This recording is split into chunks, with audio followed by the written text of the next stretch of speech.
Morning. It's Anna DuPen from Betwixt and Between Proxy with our Monday morning Ask Me Anything. And I want to welcome Carrie Jalonen, my author friend. Thank you so much for joining this morning. I can't wait to talk to you about liminal spaces. And I'll go ahead and just start with reading the Friday post for those people that didn't get a chance to read it or listen to me read it.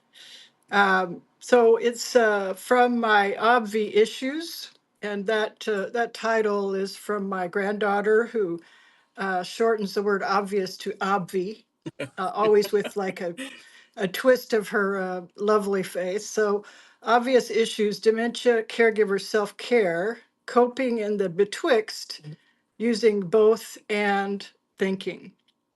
Mm. Self care is so damn hard when you're flailing. What I know I should do and what I do are two very different things. For example, I know for sure that going for a walk makes me feel better. Morning meditation clears my head. Soaking in the bathtub turns me into a limp noodle. But when I was in the thick of caregiving for my husband, I forgot all of that. If I had time after he was tucked in watching a shoot 'em up movie, I had laundry or cleaning the bathroom to do. If it wasn't physical stuff, it was trying to organize the week's schedule, pay the bills, or get the mail. I have talked before about the different kinds of exhaustion and how mental exhaustion seemed to be the most debilitating for me in the betwixt between the mild stage of his Alzheimer's and headed into the severe stage. Just the sheer number of tasks and responsibilities seemed endless at times, which brought overwhelm, which landed me in shutdown. Carrie Jalonen, my friend and author of Liminal Life, Navigating Transitions with Authenticity, found ourselves on common ground. Both liminal and betwixt are words for in between, stages in our lives when we are transitioning from what we were like before to what our life will be next. Her book is about all kinds of transitions: graduating from college, changing careers, getting divorced. My life in the midst of my husband's decline from Alzheimer's and all the uncertainty that goes along with it was thick with liminality. Mm. One of the things she talks about is embracing both and language as a means of problem solving during difficult times. Here are some of my own examples about holding two true things that feel at odds with each other and how that can allow you to bargain with yourself to prioritize self-care. Mm-hmm. I am so tired, I just want to watch mindless television.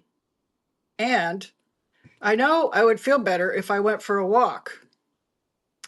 I'll let myself watch TV tonight, but get up early in the morning and take a walk. Or I don't want to go to that caregiver support group because it's too depressing. And I do need to talk about my own fears and concerns. I'll commit to going a couple more times and try to engage with the community. Or I need a massage to ease the pain in my back, and I don't want to bother anyone to come sit with Stu. My friend Jenny told me I can call her to come sit with Stu, so I should call and see if she has time next week when I can make an appointment. Or I keep forgetting to put my eye drops in, and the eye doctor chewed me out for putting my sight at risk. He suggested I put a yellow sticky on my bathroom mirror, reminding me to put the drops in morning and night, so I'll do that. Or I stopped my morning meditation because I just have too much to do first thing in the morning. And I know it helps me be calmer when I do it. I can set my alarm for a little earlier and make time to meditate every other morning and just see how it goes. I also feel like that is what the third piece of this type of both and thinking could be my best friend giving me advice in a compassionate voice. And I always give consideration to advice coming from my best friend, since I know she has my best interests at heart. So, got through that reading, and I do think that that kind of both and thinking has helped me. And I also love that I try to imagine my best friend sort of giving me that compromise line. Mhm. So, Carrie, I'm so glad that you're here. And I know that there's lots of stuff that we can talk about in this arena. But I love that part of the introduction to your book where you talk about liminality. And I wonder if you'd mind reading that for us. Yeah, for sure. It's funny because as you were giving those examples from your Friday writing, it reminded me of this moment that I talk about in my intro. And and I know we could the conversation will go in different directions, but if I may just really quick commend you Yes, for when I was listening to you say those things, what I really heard with that and statement was the acceptance that the emotion you were feeling in the first example was valid. Both things could be true. This could be your feeling, and this could be what's good for you. And both were true, like your best friend would say. So I loved that. Yeah, I talk in my intro of Liminal Life about a both and moment for myself. And I was actually sitting with my therapist at the time. And I really even had like both hands open as I was explaining to her, like, I've got this and I've got this. And it's like this paradox, it's both and that's a hard thing for our minds to reconcile. And so I'm struggling with it like this. And she says, yes, it's just all very liminal. And I distinctly remember, and I write about this in the intro, I distinctly remember my curiosity was piqued. And I remember grabbing a piece of paper, grabbing a pen. I'm like, what is that word? How do you spell that? I didn't know I the love word that. either. And the literal meaning of lemon, Limin, not like the citrus, but lemon, the Greek root word is threshold. It means threshold. And so it's that moment where we would have, like, say, an initiate who is being inducted into an order. This would be like the very old use of it. And they were no longer an initiate there at the ceremony, but they were also not yet a member. They were this whole other thing as they stood on the threshold before they stepped from backstage onto the stage and they prepared themselves for the change. So I said, as I grew to recognize liminal spaces all around me and throughout our lives and stories, I realized that this threshold moment just scratched the surface of the liminal experience. Liminality describes not just the uncomfortable moment in time when you make the step in a new direction, but rather the entirety of the time it takes you to travel that transition. The truth of life is that many transitions take time. So while there is movement associated with this threshold space, it happens on a spectrum of both instantaneous to infinite. Boy, that really rings true for my experience. Um, and uh, the uncertainty, the fog, the unsure of yourself, the second guessing, all of that stuff in the face of not really knowing how long things were going to be like this um, was just paralyzing. Um, It makes me think of walking on I don't know if you've ever been on one of those playgrounds that's made from the spongy tennis shoe material. And it feels very just sort of, none of your steps feel solid. yes, for sure. Um, how have you seen the both and language? If you could just give us maybe some more examples or sort of the ideas behind that in terms of, how our brains work and the Yeah. emotional part of it. I sort of get it, but at the same time, some of those examples I gave, like just the thing about walking, for example. I mean, I was in a situation where we were living with our kids, and they were both working from home at the time because it was towards the end of COVID. So there was somebody in the house, and my son had rigged like cameras and intercoms. I mean, there's really no rational reason why I couldn't go for a half an hour walk.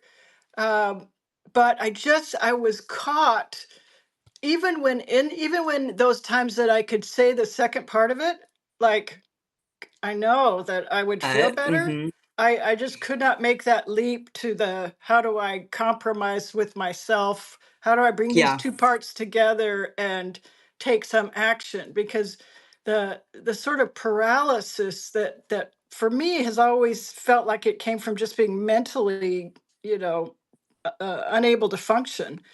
And I think a lot of us caregivers experience that at some time or another. Well, There- yeah, there's a tremendous amount of brain science behind that, and it really breaks my heart that not more people know this because we're so hard on ourselves. We're like, why can't I just do this? What's wrong with me? We get to yes. that place of decision fatigue and overwhelm. And I love how you pointed at your head like this because it's so entirely accurate. If you look at the limbic system in your brain like this, fight or flight. So Dr. Dan Siegel shows it like this, the hand model. This is your like very, very deep, like lizard brain, right? I just need to breathe and eat and function. Homeostasis is what I'm seeking, and safety, safety, safety. And when your brain, and this would be like the prefrontal cortex right here behind your forehead. And prefrontal cortex is like my adulting brain. I can pay my taxes, I can drive my car, I can make decisions that are logical and best for me, like going for a walk when I'm overwhelmed. And when your deep brain gets triggered, it kind of flips your lid. And what happens is it cuts off, literally cuts off our ability to get through the rest of the brain systems. It's a bottom up kind of system. And we can't access our logic system when we're trapped Mm. in this fight or flight place. And so there's a science behind it that to me makes me just feel compassionate with myself. Like you were giving those examples before, and I said that wording of and is so powerful because there's an acceptance of the emotion that you're experiencing. And I think there's so much power in just voicing that. Like there's this cliche term, right? Like it is what it is, but really like just stating that this is where I'm at right now. And okay, okay. Talking to ourselves like a best friend would, like you Yeah. said before. Um, so knowing that we're coming from a place of fight or flight and very real um, neuroscience triggers behind why we're doing what we're doing is part of why I think the both and language is powerful.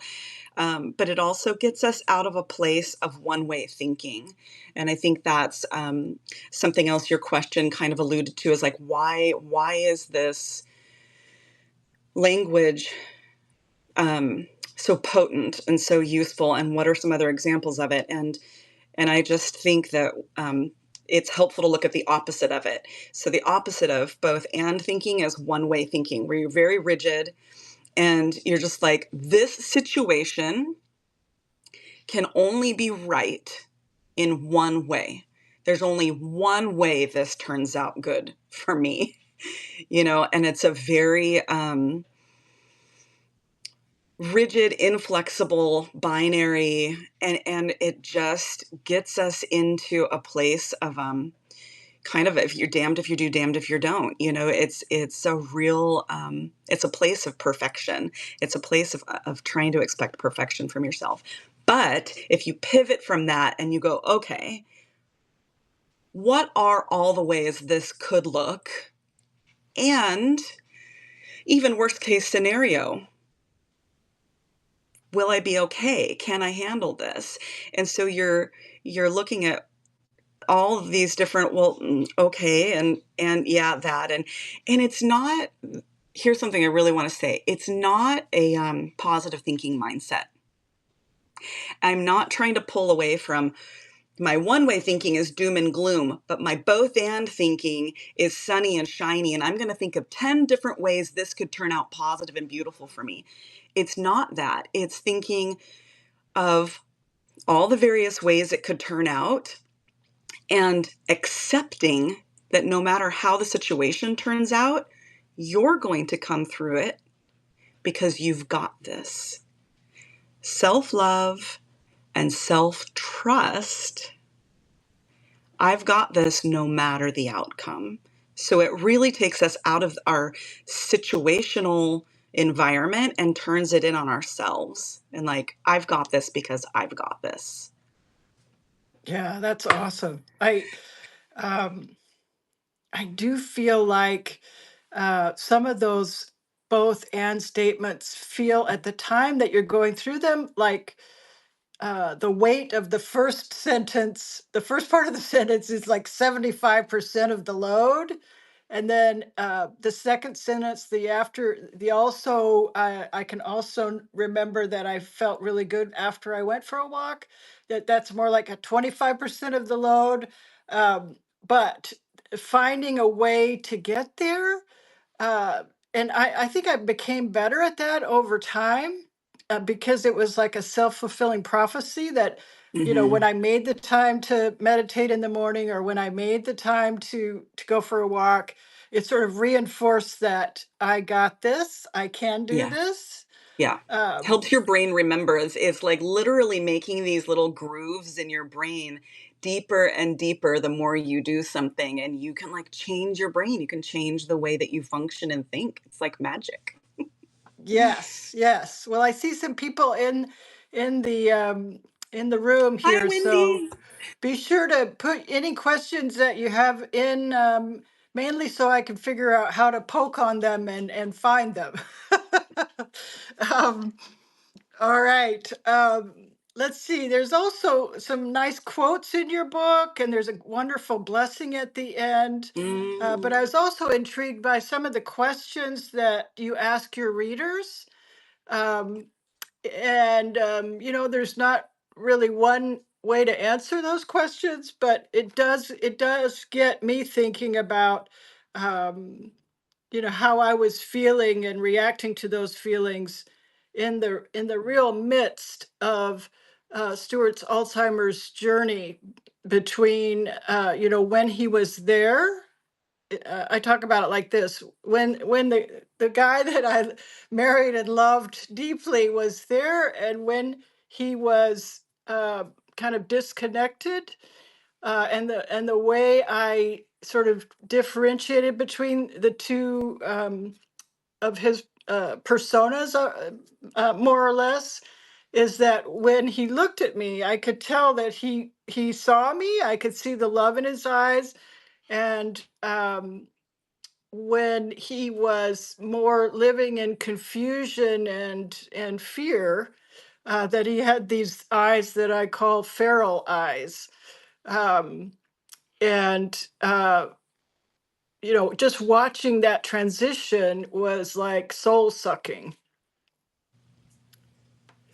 that's something that's so interesting about the caregiving position itself, and whether it's like a child with a terminal illness or a spouse with a terminal illness, sometimes parents, caregiving your parents when you reach that stage of life. The other person is the person with the diagnosis, but you have also been taken into a liminal space, which is like one of the questions. The top question is, did you choose this? Yeah, Or was it something that was thrust upon you? Because we can choose liminal spaces. Like I can choose to leave my job for a better one. I can choose to leave my marriage when it's harmful. I can choose to go to college. But when it's thrust upon you, and again, to use your term, like when it's by proxy, like it's yeah, because someone you love is suffering, you're also triggered. Your safety mechanisms are triggered, especially seeing those, I call them monkey eyes. I know exactly what you mean. I love that word feral. When you see those eyes, there's something very deeply human in us, that herd mentality almost of like, run, danger, being culled from the herd. Like it's really deep for us. So it's God, it's just a very sticky place to be and think straight. Yeah, and some of the literature I am reading about, Alzheimer's in general and also Alzheimer's caregiving, uh, like the bioethicists and the palliative care people talk about the experience as bidirectional suffering, um, Mm. where you see him suffering, and then when he was having good days, when I could tell he was there, he could see my suffering. Um, and that's kind of something specific to the dementia world. Um, some of you guys know I did most of my professional work in cancer care, and those folks, for the most part, are completely in their right mind as they're going through this experience of getting more advanced in the cancer process. But um, with Alzheimer's, there's this sort of existential suffering, and maybe that's part of why I sort of feel this 75% uh, distress, and maybe this 25% of hope that, yes, if I do go meditate in the morning, I'll be calmer, and therefore I'll be able to feel like I'm doing a better job of taking care of this man that I love so much.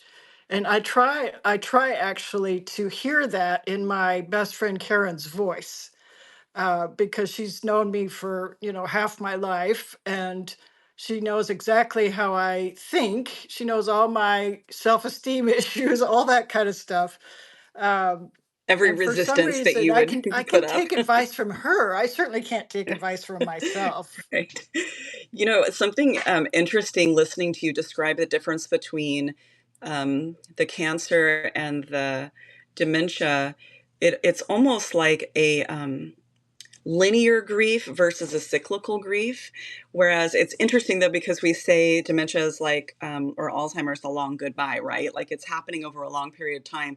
But whereas cancer patients get this gradual decline of presence, and like you have time to, and sometimes you don't as much as others, in some cases, like have time to consider and grieve.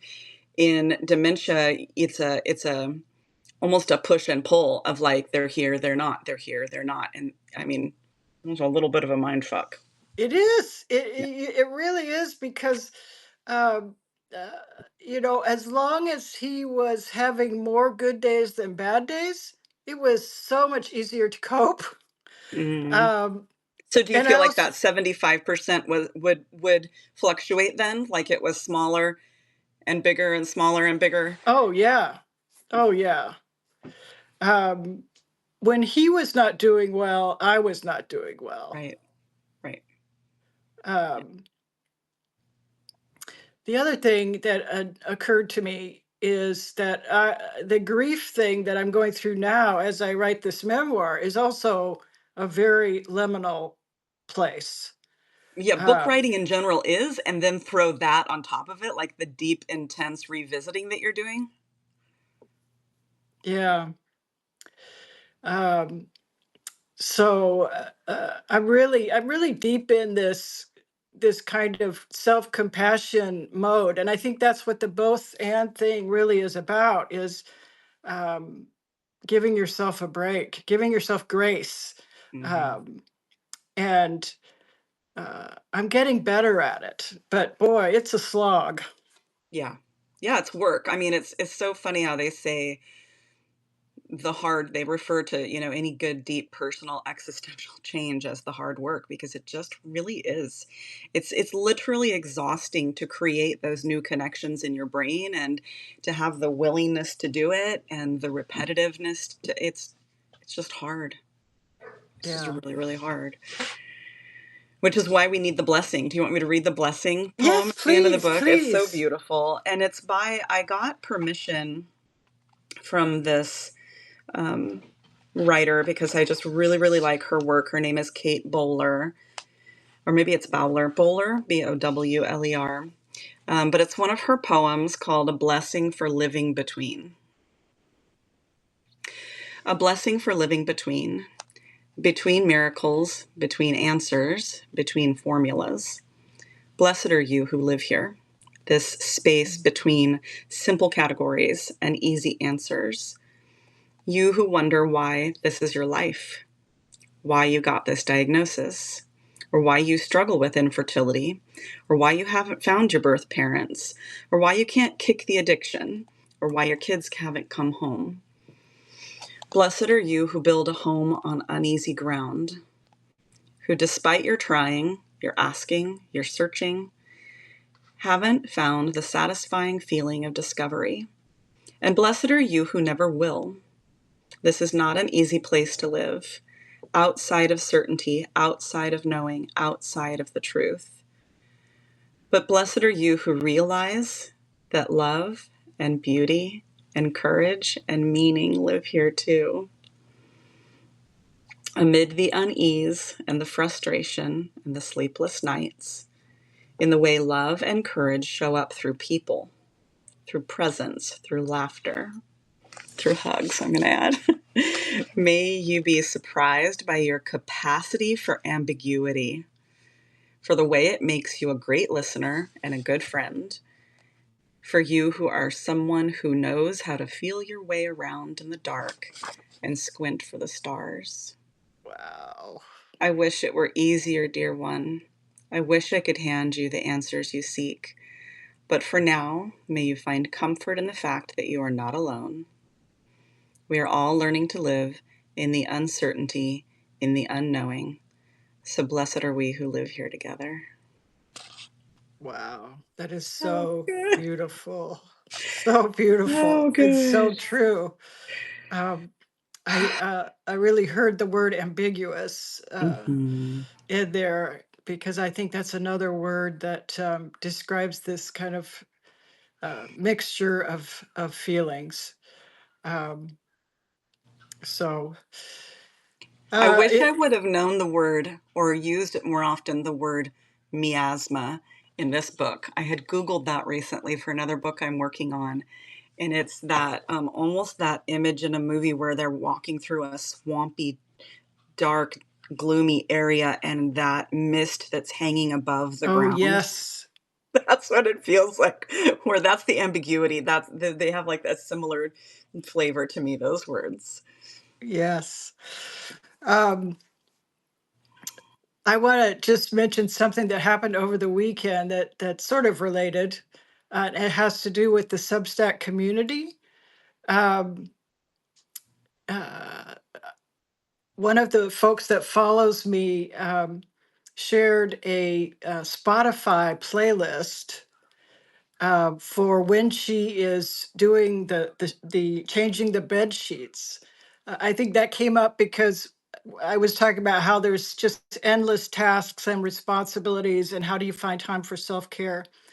So she put that in the chat, or replied to one of my posts, and then I replied to her with one of my walking Spotify wish lists. And then somebody else added another uh, Spotify playlist. And now she is putting on her site a whole bunch of different playlists for caregivers, um, That's with respect to fantastic. how music, can sort of transform your emotion about doing some of the things that you have to do. So that was really fun, and I just love it that we can all meet together, even virtually, Yeah. um, and share you know, ideas and yeah, like, learn things yeah, from each other. So I love that uh, part of this. yeah, more magic. It is more magic. Well, thank you so much for joining me. I love to see your smiling face. It lifts my spirits just to see you.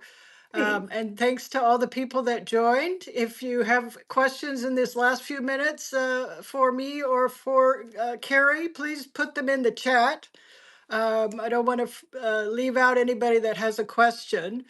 And this video will be uploaded to my Substack as soon as I can figure out how to do that this afternoon. You're such Um, a warrior. I love it. I commend you for this. Thank you for having me too. It was really enjoyable. It's my yeah. jam. I love talking about Oh, it. much love to you, my friend. Thank you. All right, that's all for now.